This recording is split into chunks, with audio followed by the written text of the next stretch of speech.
everybody. I'm Marty Hosking with Keller Williams, Greater Omaha. Great to be back with you. Today, the topic that everybody's been asking me about, the sellers in particular, they're like, okay, Marty, that's great. You know, you're telling me it's a great time to do something. Yeah. So, but what's going to happen, Marty, here's the deal. I'm going to sell my house, and then I'm not going to be able to find another house, or I'm going to lose out on the bidding on another house, or I won't find a house that I like, and I'll be stuck living in a Motel 6 or a van down by the river, and I'll have to leave my house and sell it as obligated by the contract that I sign with a potential buyer. Well, I can understand the concern and the fear, because we don't want you to live in a van down by the river till you get your new house.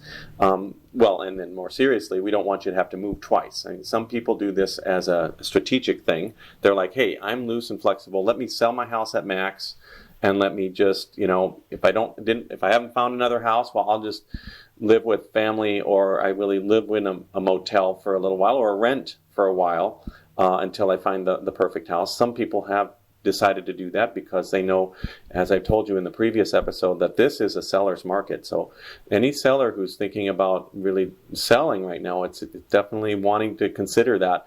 This really is a great time to consider that. You're in a power position like no other right now, and boy, do I like working with sellers in a power position.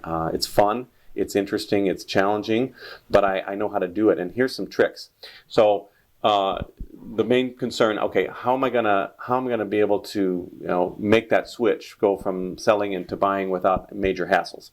So the first thing we have to understand is that, remember that a buyer is going to present you an offer on your house. Now, if it's a seller's market, is there going to be just one buyer? Just one buyer, one knight in shining armor who's going to save you? No, not if we do it right. If we set the price right, we make it presentable and exciting for people, we're going to attract those buyers that are just dying to live in your house, in your neighborhood, and enjoy the things that you've enjoyed. So we're going to market it to the hilt. But aside from all the regular great marketing that I'm going to do, and I usually do, what I'm trying to say is we'll get people lined up to see your house. There'll be more than one offer, hopefully, especially if we're below $300,000 in today's market. So imagine that. So we've got several people vying for your house, and we just have to encourage them to say that, you know, if you really want the house, if you really want to get it over the other buyers, you're going to win the house, so to speak. To win with us, you're going to have to put a clause in the contract that allows me as your seller, or allows the seller, to a certain amount of time to find another house. And if he or she does not find the other house, they would have the right, the ability, per the contract, to actually cancel the contract. Cancel it and give the earnest money back to the buyer and say, hey, we're going back to square one. And we didn't find anything, and so we're going to just stay here for a while.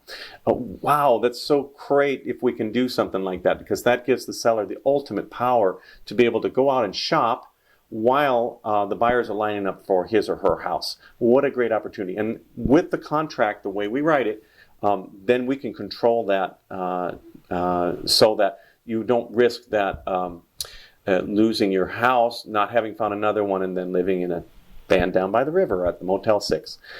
So that's, without going into the detail of the clauses, that's how it works. That's the major way that it functions. It's really very important for me as your agent, though. I have to make sure I create the crowds, that I give you the advice that you need to make that place look great, that we really bring around the people who will be interested in and at least more than one offer, so that they'll be willing to wait. There'll be some negotiation around how long they will wait. Certainly, buyers necessarily will not wait forever. We have to be reasonable about that. But what I've said to some of my friends, and we've successfully done this in the last 12 months, you don't even have to have a house in mind. Let's just get your house on the market. Because do you want to wait until there's other houses like yours on the market if the market should change?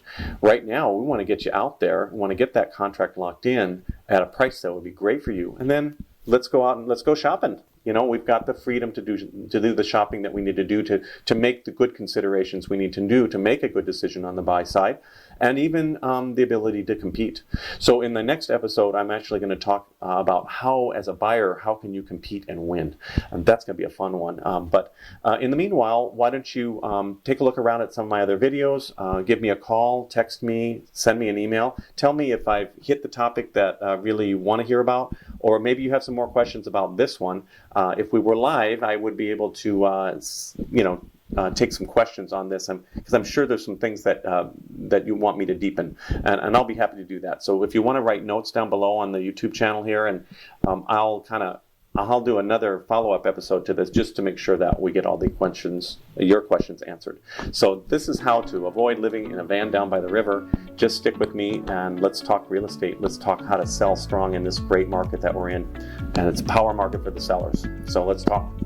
Thanks for joining me, and we'll see you next time.